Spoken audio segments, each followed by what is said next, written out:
Yang saya hormati Bapak dan Ibu dosen Pendidikan Matematika Universitas Kristen Satya Wacana.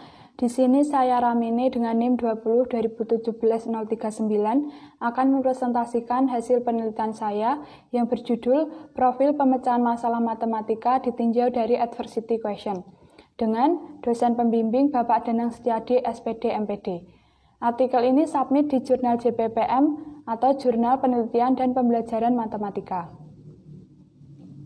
Latar belakang dari penelitian ini yang pertama yaitu menurut NCTM pada tahun 2000 terdapat 5 standar proses, salah satunya pemecahan masalah.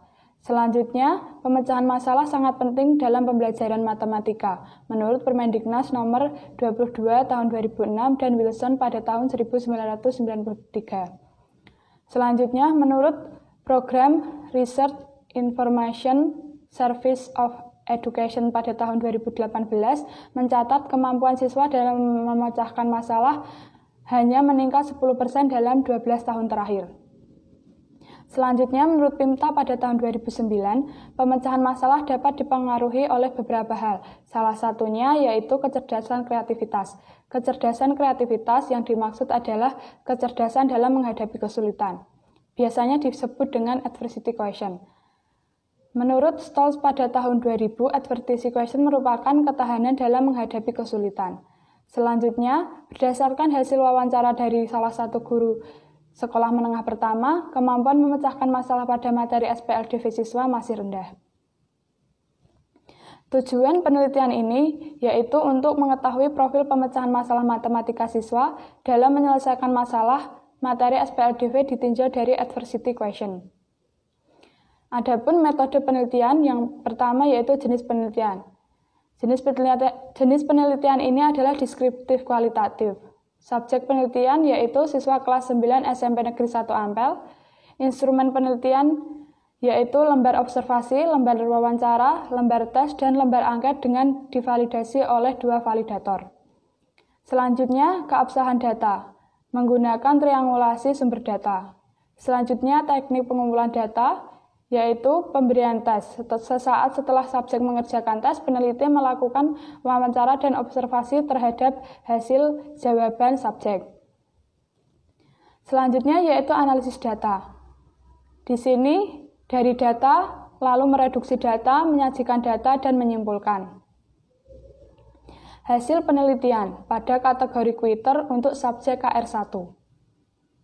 Di sini subjek KR1 kurang memenuhi tahapan memahami masalah karena hanya melakukan dua indikator, yaitu menuliskan apa yang diketahui dan menggambarkan apa yang dipahami. Subjek KR1 juga tidak memenuhi tahapan pemecahan masalah yang kedua, yaitu menyusun rencana, karena subjek KR1 hanya sedikit menuliskan fakta yang terdapat dalam soal.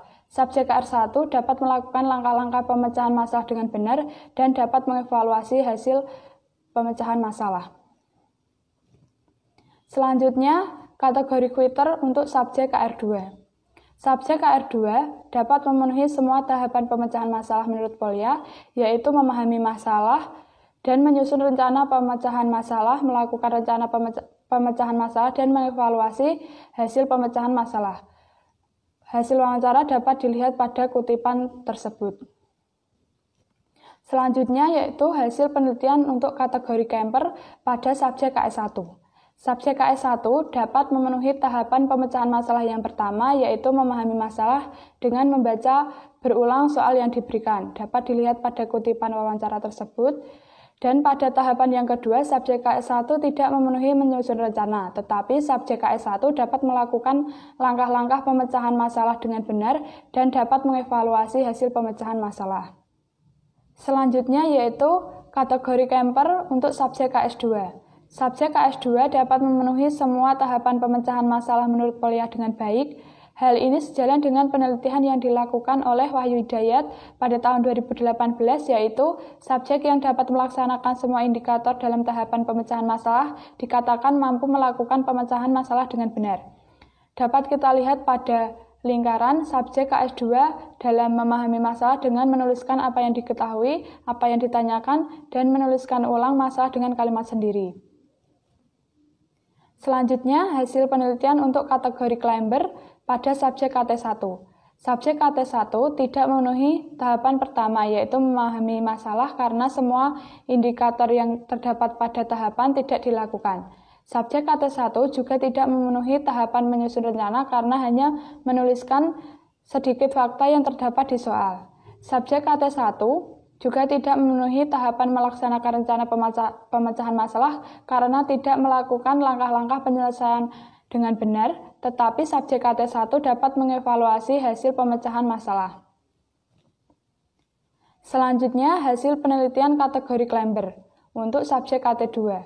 Subjek KT2 dapat memenuhi tahapan pemecahan masalah yang pertama, yaitu memahami masalah karena dapat menuliskan ulang masalah dengan kalimat sendiri, menggambarkan apa yang dipahami, dan menemukan informasi lain sebagai solusi. Pada tahap kedua, subjek KT2 tidak memenuhi karena hanya menuliskan sedikit fakta yang terdapat di soal. Namun, subjek KT2 dapat melakukan langkah-langkah pemecahan masalah dengan benar dan dapat mengevaluasi hasil pemecahan masalah. Selanjutnya yaitu kesimpulan. Yang pertama, subjek pada kategori AGI rendah atau quitter memiliki perbedaan dalam tahapan pemecahan masalah menurut Polya, yaitu memahami masalah, menyusun rencana, dan mengevaluasi hasil pemecahan masalah.